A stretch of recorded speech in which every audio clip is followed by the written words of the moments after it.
ఈ మలబద్ధకం అనేది రకరకాల కారణాల వల్ల జరుగుతుంది. హుహు. మనం అన్నం తినేటప్పుడు, టిఫిన్ చేసినప్పుడు మాత్రమే మంచినీళ్ళు తాగుతారు కొంతమంది ప్రబుద్ధులు.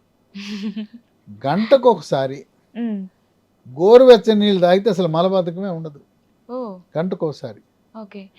డే మొత్తంలో ఎన్ని లీటర్స్ తాగాలి సార్? డే మొత్తము వేసవి కాలంలో 3-4 లీటర్లు తాగాలి. ఓకే. ఓకే. వర్షాకాలం, శీతాకాలంలో కూడా 2-3 లీటర్లు తాగాలి. హుహు. ఈ మధ్య స్కూళ్ళలో కూడా పిల్లల్ని వాటర్ బాటిల్ పెట్టుకోమంటున్నారు. హ్మ్. హ్మ్.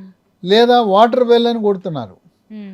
అంటే ఆ బెల్ కొట్టినప్పుడు వాటర్ తాగాలి. గుర్తొస్తుంది. నేను చూశాను కొన్ని స్కూళ్ళకి వెళ్తే అందరి దగ్గర వాటర్ బాటిల్స్ ఉన్నాయి. మంచి పద్ధతి అది.